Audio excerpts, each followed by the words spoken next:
নমস্কার বন্ধুরা, অন্নপূর্ণা ভান্ডারে আজ এই মুহূর্তে বিরাট বড় আপডেট।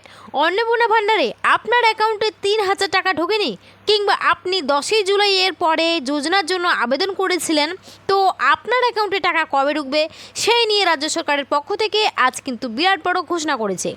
যাদের টাকা ঢোকেনি বা যারা 10ই জুলাই এর পরে আবেদন করেছেন তাদের কিন্তু টাকা দেওয়ার ফাইনাল তারিখ জানিয়েছে আজ। শুধু তাই নয়, যাদের স্ট্যাটাসে ইতিমধ্যে আন্ডার প্রসেস কিংবা ফর ফার্দার ভেরিফিকেশন দেখাচ্ছে তাদের টাকা পেতে কি করতে হবে, তাদের অ্যাকাউন্টে টাকা কবে ঢুকবে সেটাও কিন্তু রাজ্য সরকারের পক্ষ থেকে আজ স্পষ্টভাবে ঘোষণা করে জানিয়েছে। তাই আপনি যদি অন্নপূর্ণা যোজনার একজন আবেদনকারী হয়ে থাকেন এবং আপনার অ্যাকাউন্টে টাকা যদি না ঢুকে থাকে, সেক্ষেত্রে আপনার অ্যাকাউন্টে টাকা কবে ঢুকবে সেই বিষয়ে জানতে হলে অবশ্যই কিন্তু ভিডিওটি শেষ পর্যন্ত দেখবেন। আর বলবো, চ্যানেলে কেউ নতুন দর্শক হলে অবশ্যই চ্যানেলটিকে সাবস্ক্রাইব করে পাশে থাকবেন। চলুন দেরি না করে শুরু করা যাক আজকের ভিডিও। দেখুন, অন্নপূর্ণা যোজনার 10ই জুলাইয়ের পর আবেদন করেছেন, টাকা কবে ঢুকবে নবান্নের বড় আপডেট। চলুন এই বিষয়ে আজকে কি আপডেট উঠে এসেছে সেগুলো এখন আমরা আলোচনা করব। দেখুন, আগামী 17ই আগস্ট সোমবার থেকে অন্নপূর্ণা যোজনার টাকা মহিলাদের অ্যাকাউন্টে ঢুকতে শুরু করেছে। আগস্ট মাসের ৩,০০০ টাকা করে সরাসরি মহিলাদের ব্যাঙ্ক অ্যাকাউন্টে ঢুকছে। এই পর্যায়ে টাকা 1,45,00,000 মহিলার ধাপে ধাপে টাকা দেওয়ার কাজ শুরু হয়েছে বলে জানিয়ে দিয়েছে রাজ্য সরকার। নবান্ন সূত্রে আগামী 17ই আগস্ট থেকে 20 আগস্টের মধ্যে 1,45,00,000 মহিলাকে টাকা দেওয়া সম্পূর্ণ হয়েছে। তবে এখনও অনেকাংশে মহিলার অ্যাকাউন্টে টাকা ঢোকেনি। তাই এই পরিস্থিতি মহিলাদের একটাই প্রশ্ন, টাকা অ্যাকাউন্টে কবে ঢুকবে? 10ই জুলাইয়ের পর আবেদনকারী মহিলাদের টাকা আগস্ট মাসে কি দেবে? Under process for further verification মহিলাদের টাকা পেতে কি কিছু করতে হবে? সমস্ত বিষয়ে আজকে আলোচনা করা হবে এই ভিডিওতে। তাই ভিডিওটি একদম শেষ পর্যন্ত দেখুন, তবেই আপনারা বুঝতে পারবেন সব কিছু। দেখুন, রাজ্যে বিজেপি ক্ষমতায় আসার সময় মহিলাদের জন্য যে সকল জনমুখী প্রকল্প এনেছিল তার মধ্যে অন্যতম হলো অন্নপূর্ণা যোজনা। এই প্রকল্পের আওতায় রাজ্যের দারিদ্র ও মধ্যবিত্ত পরিবারের মহিলাদের সরাসরি 3,000 টাকা করে আর্থিক সাহায্য দেওয়া হয়। পশ্চিমবঙ্গ সরকারের পক্ষ থেকে এই প্রকল্পটি জুন মাস থেকে চালু হয়েছে। আসলে কয়েকদিন আগেই পশ্চিমবঙ্গ সরকারের পক্ষ থেকে স্বয়ং মুখ্যমন্ত্রী শুভেন্দু অধিকারী জানিয়েছিলেন 3রা জুন থেকে 10ই জুলাইয়ের মধ্যে যারা আবেদন করেছেন তাদের ভেরিফিকেশন শেষ হয়েছে।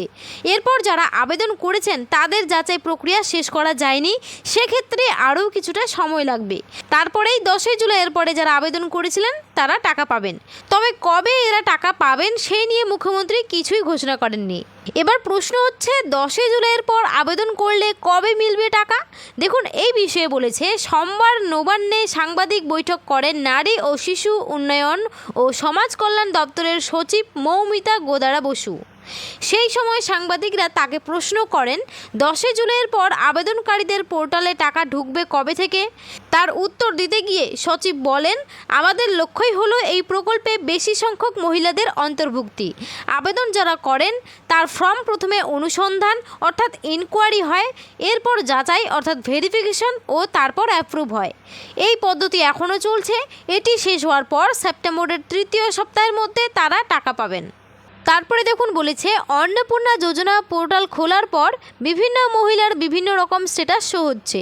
কিছু কিছু মহিলার স্ট্যাটাস দেখাচ্ছে অ্যাপ্রুভ, অনেকের আবার দেখাচ্ছে রিজেক্টেড, আবার অনেক মহিলার under process for further verification show হচ্ছে। যাদের অ্যাপ্রুভ হয়েছে তাদের টাকা ঢুকে গিয়েছে, আর যদি না ঢুকে থাকে তাহলে কিছুদিনের মধ্যেই ঢুকবে। আর যাদের রিজেক্টেড দেখাচ্ছে তাদের আবেদন বাতিল হয়েছে। আর যদি আন্ডার প্রসেস থাকে তাহলে বুঝবেন তথ্য যাচাই বা ভেরিফিকেশন চলছে, টাকা পেতে আর কোনো কিছু করতে হবে না। আর যদি ফর ফার্দার ভেরিফিকেশন থাকে তাহলে বুঝবেন আপনার আবেদন বাতিল হয়নি, কোনো কিছু ভুল থাকার কারণে আপনার আবেদনটি পুনরায় যাচাই করা হচ্ছে। অর্থাৎ এখানে স্পষ্টভাবে বুঝতেই পারলেন, যাদের স্ট্যাটাসে অ্যাপ্রুভ দেখাচ্ছে তাদের হয়তো টাকা ঢুকে গেছে, না হলে হয়তো তাদের কিছুদিনের মধ্যেই ঢুকে যাবে। আর যাদের রিজেক্টেড দেখাচ্ছে তাদের কিন্তু আবেদন একেবারে বাতিল হয়ে গেছে। আর যদি কারো আন্ডার প্রসেস দেখায় তাহলে বুঝবেন যে তথ্য আপনাদের যাচাই চলছে, ভেরিফিকেশন চলছে, তাই সময় লাগতে পারে আপনার টাকা ঢুকতে। আর যদি আপনার স্ট্যাটাসে ফর ফার্দার ভেরিফিকেশন দেখায় তাহলে বুঝবেন যে আপনার আবেদন কিন্তু বাতিল হয়নি, তবে কোনো কিছু ভুল থাকার কারণে আপনার আবেদনটি আবার কিন্তু পুনরায় যাচাই করা চলছে।